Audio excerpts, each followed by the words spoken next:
Ahora vamos a continuar con Rodrigo. Me hace especial ilusión, muchas gracias Rodrigo, que estés hoy aquí.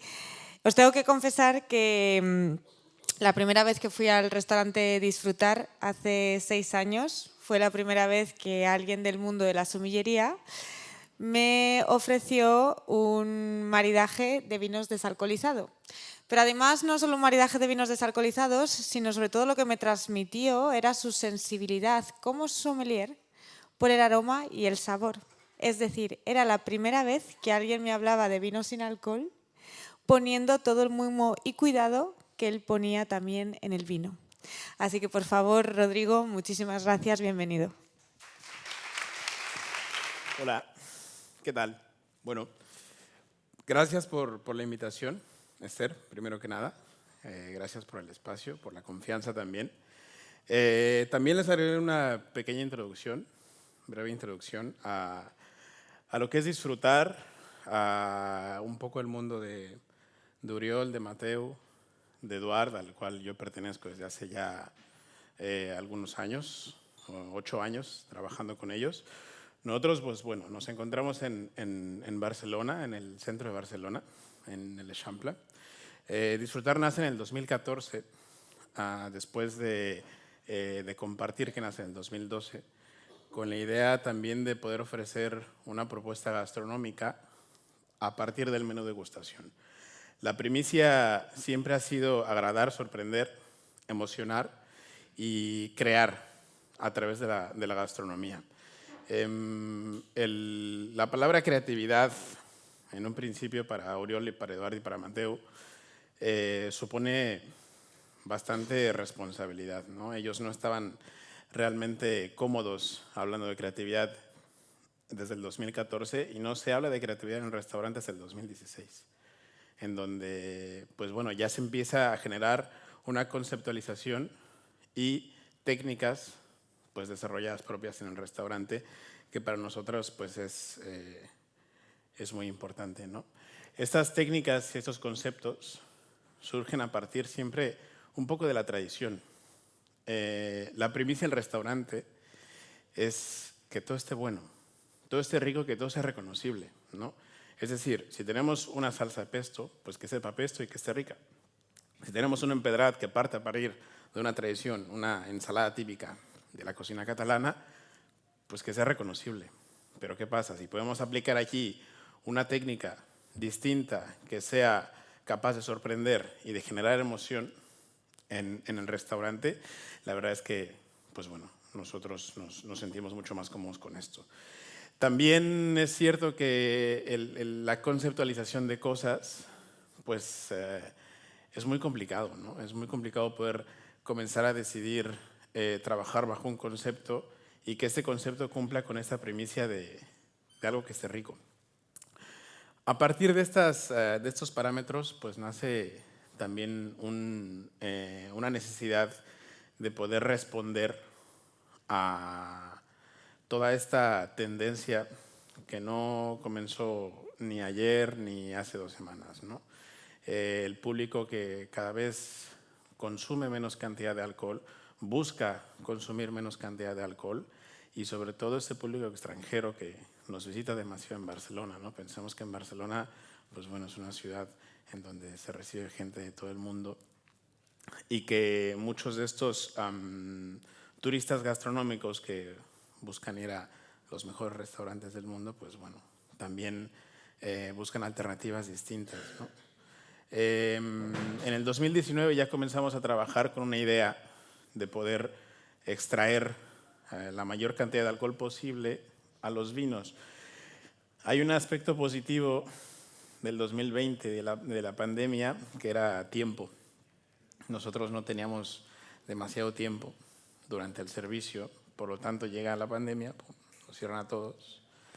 En Barcelona solamente pudimos trabajar 4 meses en aquel año y pues el resto fue un tiempo dedicado por completo pues un poco a mejorar cosas, ¿no? Y mejorar aspectos que para nosotros era importante poder responder al cliente, ¿no?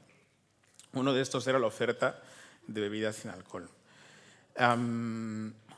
Somos un restaurante que también Creo que no parecería, pero solemos ser bastante conservadores en ciertas cosas. Entonces, el hecho de poder acudir o de llegar a acudir a otras bebidas a partir de fermentos, de infusiones, de tés, kombuchas, pues bueno, hasta que no nos sintamos realmente cómodos, pues no llegamos a trabajarlo.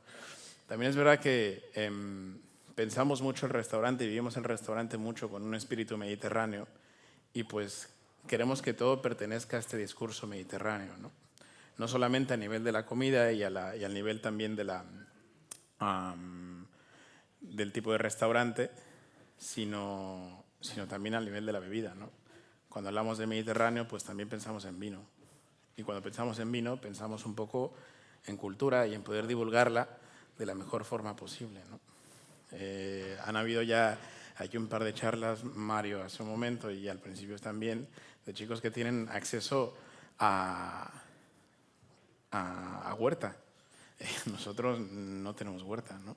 Quizás si tuviéramos una huerta en el patio del restaurante, pues podríamos tener acceso a hierbas, aromáticos y nos podríamos sentir un poco más creativos a nivel de este aspecto, ¿no? Pero pues no es así. También hay que ser bastante honestos y sinceros con las posibilidades que nosotros podemos trabajar, ¿no? Dentro de las posibilidades que podemos trabajar, pues es tecnología. Esta tecnología aplicada generalmente en el I+D de la cocina, que sí hay un equipo de 4 personas dedicadas todos los días a esto, a poder desarrollar innovación y desarrollo, y que pues bueno, durante este tiempo de pandemia nos ayudan mucho a poder compaginar de alguna forma disciplinas distintas. En el caso de los vinos desalcoholizados también éramos honestos de que no estábamos inventando absolutamente nada nuevo, ¿no? Ya había una serie de empresas y bodegas que trabajan los vinos desalcoholizados, pero justo esta tendencia del público que quiere llegar a consumir una bebida con una calidad superior, pues es muchísimo más alta, ¿no? Nosotros, pues la idea principal era poder concebir exactamente el mismo maridaje que normalmente servíamos una persona que consume alcohol o que consume vino a otra que no consumiera. Y que pudiéramos hablar un poco el mismo diálogo en la mesa, ¿no? Nos pasaba situaciones antes de esto en una mesa, no sé, de 5 personas, de 6 personas, donde pedían maridaje, uno no bebía alcohol por cualquiera sea el motivo, y después de la 8ª copa, de la 9ª copa, el nivel de excitación que tenía el resto de la mesa era completamente distinto al de otra persona. Entonces, esa persona que no bebía alcohol, que no tenía el maridaje y que estaba en la mesa, realmente no pertenecía a la mesa, no pertenecía a la conversación de la mesa.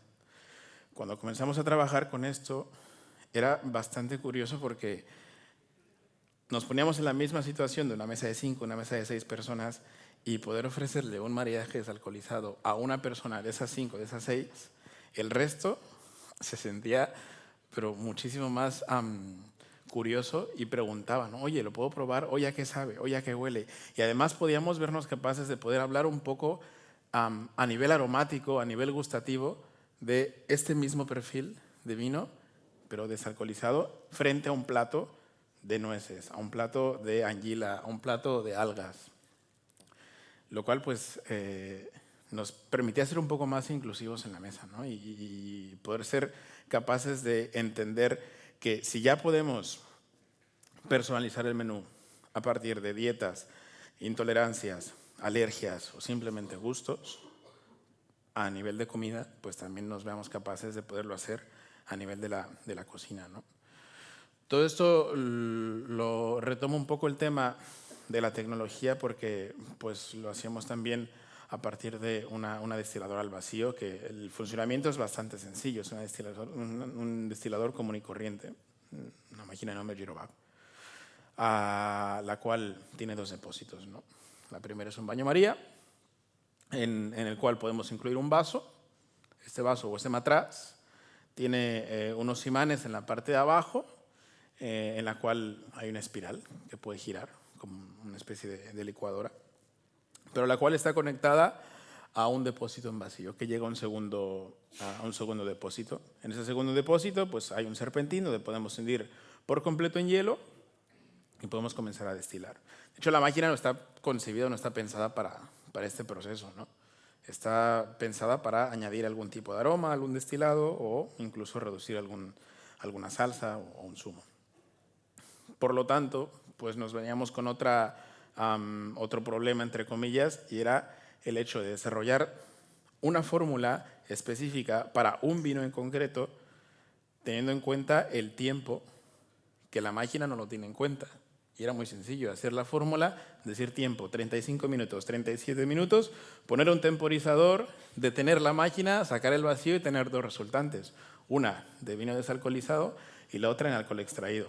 Claro, para llegar a este resultado, la verdad es que fueron bastantes meses de trabajo y entendimiento de qué perfil de vinos podíamos utilizar, cuánto tiempo es el máximo, la velocidad, la presión que podemos aplicar a la máquina y al final de cuentas nos permitió pues, poder hacer un proceso en el cual nos sentíamos cómodos y más o menos generalizados con ayuda de una maquinaria en concreto, ¿no?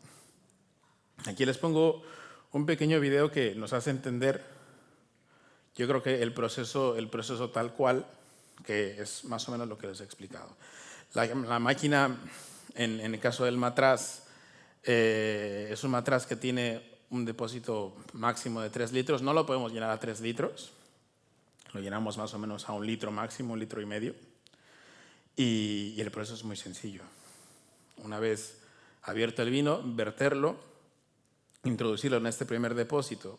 En el número 1 hacemos el vacío y trabajamos a 97 bar. Los espirales de la máquina tienen niveles del 1 al 8. Aquí trabajamos a nivel 5. Y una vez transcurrido el tiempo, pues esa parte desalcoholizada llega a un segundo depósito, ¿no? Lo que viene siendo el alcohol extraído, en donde está todo el serpentín hundido en hielo. Después pasaríamos más al método de entender qué parte de alcohol restante tenemos todavía en el vino desalcoholizado, que no llegamos a 0. Eso es un vino parcialmente desalcoholizado. Es bastante complicado llegar a 0 grados, por lo tanto, pues tendremos que conformarnos a día de hoy con este resultante. Dependiendo del vino, estaremos sobre unos 3 a unos 4 grados de alcohol, 4,5 grados. Pero podemos reducir desde un vino fortificado, vino de Jerez, por ejemplo, que está a 19 grados, y poderlo reducir a 2,5 grados, que, bueno, poder hacer esto y compartirlo también con un público que quiere consumir más alcohol, al menos para nosotros pues es bastante interesante. A partir de esto, la elección de vinos para su desalcoholización, nos damos cuenta que no todos los vinos son capaces de hacerlo para cumplir las directrices que nosotros marcamos a nivel de calidad. Buscaremos vinos complejos, básicamente largas crianzas, fantástico, zonas cálidas, perfecto, pero también buscamos madurez fenólica para que tengamos un punto aromático, gustativo, suficientemente capaz de sostener al vino después de la desalcoholización, pero también nos podemos apoyar de otros elementos que a su vez puedan sostener el propio vino. La crianza en barrica, las crianzas sobre elías, perfiles oxidativos, retomo el tema de Jerez, ¿no? Amontillados, olorosos, creams, palos cortados son vinos fantásticos porque a pesar de poder de retirar y de hacer un proceso un poco más agresivo como lo es desalcoholizar, pues nos veamos capaces de tener una situación en un vino desalcoholizado que todavía se mantengan aromas y sabores que nos pueda recordar al propio. Hay un tema que también creo que es importante destacar y son preceptos que no nos podemos olvidar, porque cuando hablamos de vino hablamos también de gente, hablamos de familia, hablamos de cultura y hablamos de mucha tradición, ¿no? Detrás de cada botella, detrás de cada etiqueta, pues hay mucho trabajo, hay mucho esfuerzo. Por lo tanto, es importante hacerlo con respeto, primero que nada, porque en ningún momento pretendemos decir que esta elaboración desalcoholizada va a ser mejor que la original. Lo único que buscamos es una alternativa para este público en concreto. Honestidad también. Honestidad en cuanto al resultado que vamos a tener. Hemos de ser capaces de ser un poco objetivos y de entender de que tenemos un vino desalcoholizado delante, el cual va a tener unas características que no tendrá las que tiene evidentemente el vino original. Por lo tanto, al momento de catarlos, es importantísimo hacerlos con una mentalidad muchísimo más abierta para poder, bueno, entender la falta de volumen, sobre todo la sensación más ácida o la sensación más dulce, en el caso de algunos vinos dulces. Valor, claro, el valor no solamente por el hecho de hacer las cosas, sino también darle valor a esa botella que estamos haciendo este proceso un poco más agresivo, ¿no? El valor a las cosas. El poder desalcoholizar una botella de vino, le estamos retirando vida. El alcohol al final es un preservante, ¿no? Si le retiramos alcohol al vino, también le estamos quitando vida. Nosotros guardamos estas botellas, estos vinos desalcoholizados en bolsas de vacío, como una salsa de cocina. ¿Qué pasa? Lo guardamos ahí para poder preservar de la mejor forma la vida del vino.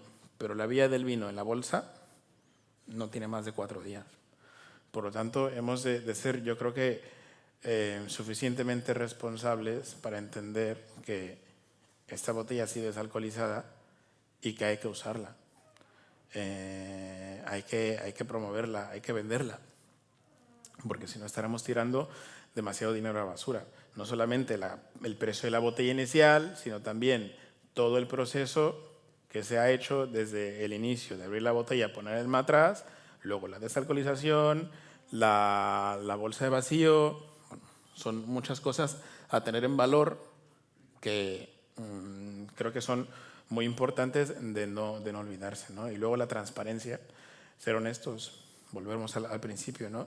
Ser transparentes con el resultado que estamos teniendo, de decidir y ser capaces de entender de que no tendremos el mismo resultado que el vino original, pero que podemos acercarnos un poco más a poder entender de un maridaje a partir de una misma mesa, los mismos vinos, cream, vinos rosados, vinos tintos, vinos blancos.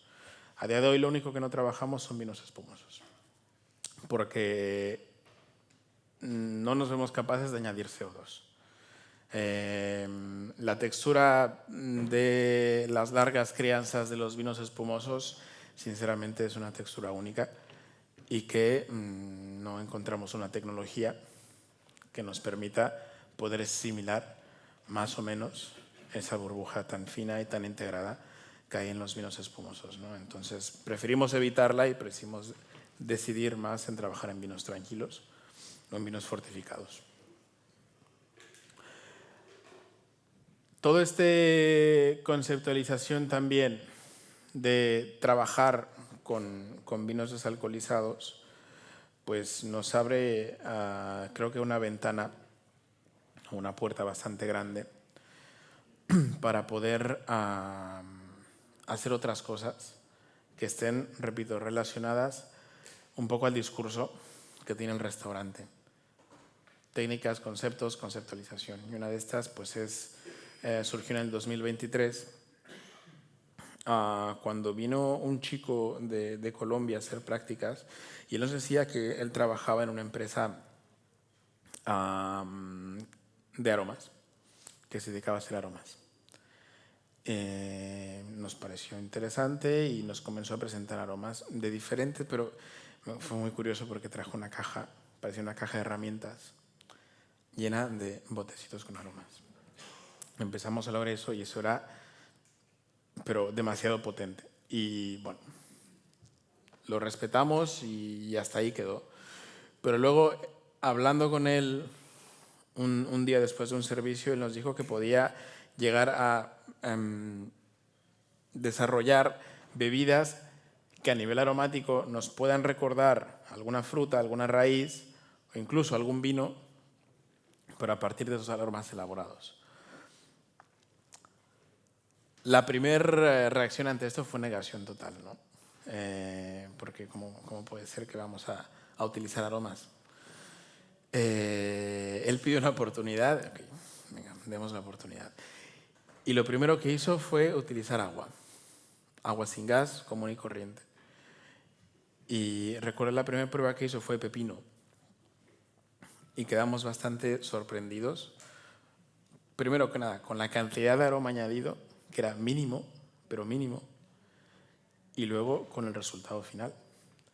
Entonces, pues mira, comenzamos a trabajar en esto y nos dimos cuenta pues en dos cosas, ¿no? Una, todos nosotros practicamos la hostelería en nuestras casas, en nuestras reuniones familiares, cuando recibimos a alguien en casa, ¿no? Cuando alguien entra por la puerta, lo primero que solemos ofrecer es un vaso con agua. Y es un acto de hospitalidad universal. Pues una de las cosas que pensamos es por qué no ofrecer agua, pero una forma distinta en la cual nos veamos capaces de mantener la parte incolora del agua, pero con un aroma reconocible. Comenzamos a trabajar con pepino, con jengibre, con hibiscus, con café, con lulo también, con wasabi, y todo a partir de estos aromas que, lejos de aventarlos, pues los comenzamos a abrazar un poco y entender que pues es parte un poco de la conceptualización del restaurante. Esto es concepto de dar la bienvenida a alguien con un agua de un sabor reconocible. A día de hoy es otro de las ofertas que nosotros hacemos a partir de un grupo de bebidas no alcohólicas, en este caso agua, que aquí sí que llegamos a 0 grados, evidentemente. Lo único que decidimos añadir o utilizar agua gasificada para darnos un poco más de textura, que fue también un poco una respuesta al hecho de no utilizar un vino espumoso para desalcoholizar, porque aquí teníamos textura de gas propia de agua, no usamos ningún gasificante extra, usamos agua Senaniol, abrimos la botella, añadimos los aromas, usamos un poco de ácido asórbico también y un punto muy ligero de azúcar para poder vernos capaces de incrementar este aroma y darle más sensación de acidez al agua. Al final el agua esta no pretende nada más que dar la bienvenida, pero lo vemos también como un identificativo de pues, otra alternativa no alcohólica al restaurante. No pretendemos decir tampoco que este tipo de bebidas, de aguas, serán un sujeto de sustituto al agua original, pero como una parte importante de lo que nosotros hacemos en un restaurante, me parece importante para poder complementar la situación de vinos desalcoholizados. Es cierto que trabajamos estos vinos desalcoholizados desde el 2020 hasta el día de hoy y cada vez nos vemos capaces de poder mejorar un poco más la técnica, o la idea es poder reducir la menor cantidad de alcohol posible, ¿no? Pero sin perdernos de vista un poco el vino mismo, el vino propio, y poderlo compartir. Recibimos gente de todas partes del mundo y creo que muchas de esas personas de todas partes del mundo vienen buscando también experiencias. Nosotros al final también somos un restaurante que divulga y que da experiencia, y esto es parte de la experiencia del propio restaurante. Tanto para Eduard como para Oriol y para Mateu hay un mantra que nos hemos aprendido bastante, que lo sido tal cual: creemos en lo que somos y cocinamos como sabemos, sin renunciar a nada de lo construido hasta el momento, y con la búsqueda de la excelencia y el trato al cliente como ejes vertebradores de nuestro proyecto.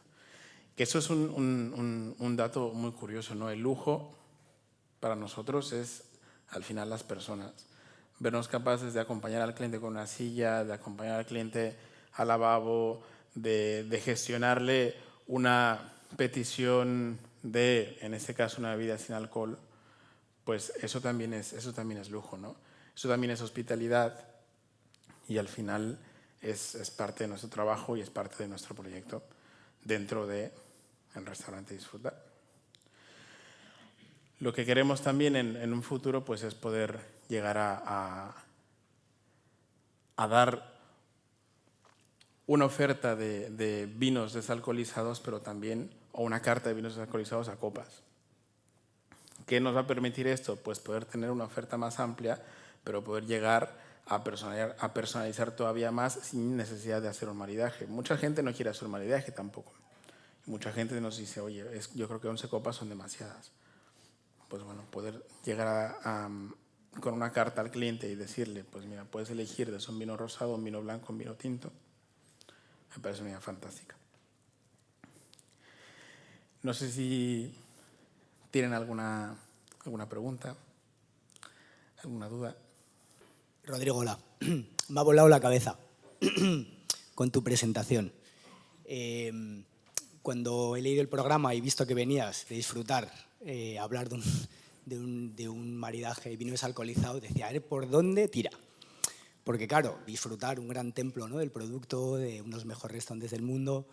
Entiendo que tiene una carta de vinos excepcional, ¿no?, donde hay artesanía, productores y tal. Y digo, a ver cómo consiga hacer una propuesta de vinos desalcoholizados alineado con estos valores, ¿no? Entonces he visto el aparataje, al final, que me ha parecido bastante sencillo, doméstico. Y luego he visto un pícaro del Águila, de Jorge, gran viticultor de Ribera, gran elaborador, y ya es que me ha roto totalmente los esquemas. ¿Qué dice Jorge? ¿Lo ha probado? Porque lo probó una vez. Tú has dicho que, o sea, lo has dicho muy bien, ¿eh? Has dicho que no es el original y tal, porque igual has encontrado la piedra filosofal. Lo probó una vez, Jorge. A ver, nosotros no hemos pedido tampoco permiso a los productores para hacer esto, pero al final tampoco lo estamos comercializando. Es parte del servicio del restaurante. Y es por eso que también hacemos un etiquetado distinto y solemos mostrar una etiqueta versus la otra. La botella original contra la botella nuestra, que también en nuestro etiquetado es una etiqueta común y corriente. Es una etiqueta en blanco con el nombre del vino y esta no tiene ningún dibujo. A lo mucho tendrá el logo del restaurante CXE y se acabó. Los productores, a día de hoy ninguno se ha enfadado, o al menos que yo lo sepa. Es un chollo. Porque al final seguimos comprando el vino a ellos, ¿no? Y seguimos acercando el vino a un público que Jorge Monzón. Igual viene una persona que no bebe vino porque no le gusta el vino o porque no bebe alcohol y yo le ofrezco una copa de Pícaro Clarete y me veo capaz de contarle una historia de quién es Jorge Monzón, dónde ha estado trabajando, qué hace. Y si no hubiera sido por esto, es que probablemente esa persona nunca hubiera sido capaz de escuchar de Jorge Monzón en su vida.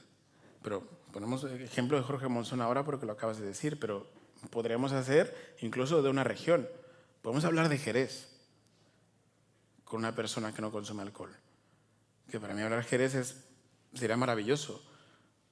Hablar de lo que es un crimen, hablar de crianza biológica, hablar de crianza oxidativa y que encima nos veamos capaces de hacerlo in situ con una copa en la mano, de que lo puedas probar. Para mí eso es maravilloso poderlo compartir, no solamente desde el punto de vista de consumidor de vino, sino también desde el punto de vista de la persona que no consume vino, o que no consume alcohol en este caso, o poco alcohol. Por rematar, o sea, me parece una oportunidad brutal. Claro, yo soy una parte de todo esto, vengo del mundo del vino, pero también del mundo de estas nuevas bebidas no-low, pero de la parte de la artesanía. Y creo que hay una carrera brutal al final para conseguir sofisticación, sabor con poco alcohol, y hay caminos más corporativos de mucho I+D, mucha tecnología, mucha tecnificación, pero para el pequeño productor, el día que hay una tecnología para desalcoholizar, ¿no?, que acerque mucho el producto y tengo unas ganas de probar tu aparato, o sea, ojalá pueda ir a disfrutar algún día. Pero realmente es excitante y es verdad que van a convivir gente que quiere alcohol de una manera, ¿no? Y bueno, gracias, pues ya digo, más roto los esquemas. Muchas gracias. La señora.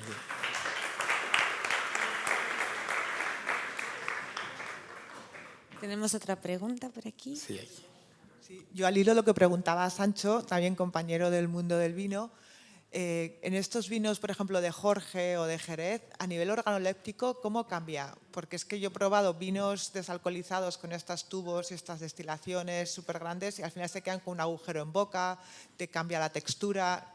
En vuestro caso, ¿qué diferencias hay? Porque algo no tiene que ser el mismo producto, ¿o sí? Hemos de entender que el alcohol al final juega un papel muy importante dentro de la composición del vino, ¿no? Retiramos alcohol, primero que nada, entender que lo estamos alterando. Después, evidentemente estamos retirando sobre todo este punto de textura, cuerpo. En eso no podemos hacer nada más, a no ser que nos dedicamos a añadir algo para sustituir el cuerpo, que no lo queremos hacer. Entonces queremos también ser un poco honestos y capaces de poder demostrar el resultado lo más desnudo posible. A nivel organoléptico, es por eso que es importantísimo trabajar con vinos de calidad desde el inicio para tener un resultado positivo al final. Caso de, volvemos al tema del Pícaro Clarete de Jorge, pues mira, tendremos un punto de barrica marcado, todavía esta parte de reducción que tiene el vino, hay un carácter que nos recuerda un poco a la fruta roja del vino o esta parte floral. Evidentemente es más corto en el posgusto. Pero es que las cosas son así, es que tampoco nos podemos engañar y tampoco podemos querer engañar a la gente, ¿no? Que vas a tener un posgusto súper largo y un retrogusto fantástico, ¿no? O sea, al final esto también lo hemos desarrollado con el fin de poder maridar y poder hacer un acompañamiento lo mejor posible utilizando un vino con un plato en concreto. Que después el cliente se quiera beber una copa de eso, pues es fantástico. Pero si el vino responde a las condiciones que nosotros estamos buscando para poder maridar un plato en concreto, entonces lo usaremos. Enhorabuena. Bueno, creo que en primer lugar, darte la enhorabuena. Yo no bajo a darte un abrazo de milagro. Yo también vengo del mundo del vino, soy enólogo y creo que la labor que estáis haciendo de comunicación del mundo del vino a personas que seguramente jamás hubiesen pensado en tomar vino ese día, estoy flipando. Mi pregunta es un poco más técnica sobre la maquinaria que utilizáis. Yo cuando he trabajado con desalcoholización de vinos, hay una parte que es muy importante, que es la cantidad de agua que pierdes al desalcoholizar el vino. Y otra parte muy importante, la parte aromática. He visto que es una máquina sencilla, no tenéis una columna de rectificación ni nada que recupere esos aromas. ¿Qué cantidad de volátiles se pueden llegar a perder? Y luego, ya para acabar, perdón, que son muchas cosas, al estar retirando alcohol hay muchísimas técnicas enológicas que puedes aplicar para volver a dar cuerpo. ¿Habéis pensado en añadir tema de manoproteínas o glicerol o algo a ese vino para dotarle de más cuerpo? Y ya estaría. Sé que es mucho. Primero que nada, a nivel de líquido, lo que perdemos es bastante. Si es un vino... Generalmente trabajamos con vinos de un mínimo de 14 grados. 13 grados es que el resultado es bastante justito.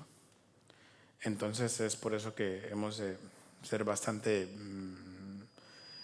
sinceros y estrictos con la cantidad de alcohol con la que trabajamos. Si partimos de un vino de 14 grados, estaremos perdiendo alrededor de un 25% del vino original. Sí, perdemos mucho. Después, añadir cosas. No, a día de hoy no consideramos que sea necesario. Vuelvo y repito a lo de la pregunta anterior. Es que queremos mostrar el resultado lo más desnudo posible. Porque al mismo tiempo nos das una reflexión, ¿no? de la importancia que lleva el alcohol a nivel de compositor importantísimo para el vino mismo, pero luego también esta parte desnuda. Es como descomponer un plato y tienes una tortilla de patatas, tienes huevo y tienes patatas. Pues bueno, la patata sin huevo pues no será tortilla. Y el huevo sin patatas pues igual y si la es. pero es llegar a poder resolver, bueno, no resolver no, pero poderle decirle al cliente que podemos hacer algo para él. Porque yo no, repito, yo no quiero decir que esta elaboración desalcoholizada es mucho mejor que la original.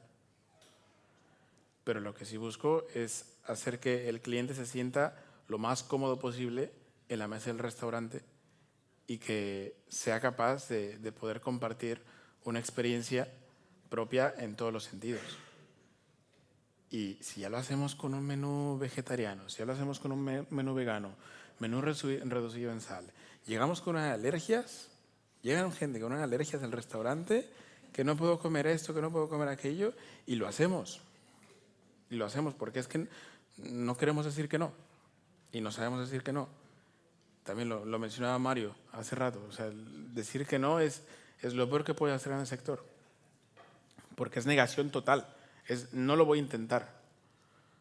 Y si ya lo hacemos en el menú, ¿por qué no hacerlo en la bebida? ¿Por qué no hacerlo en el vino? ¿Por qué no acercar también el vino no solamente a consumidores de vino mismo, sino también a alguien que no lo quiera consumir? Los jóvenes al día de hoy están consumiendo menos vino. Y probablemente es nuestra culpa, porque no lo estamos comunicando de la manera correcta. Y hemos de ser capaces de cambiar un poco el lenguaje y poder transmitir el vino de una mejor forma. ¿Es esta la respuesta? No lo sé tampoco, pero hay que intentarlo. Muchísimas gracias, Rodrigo.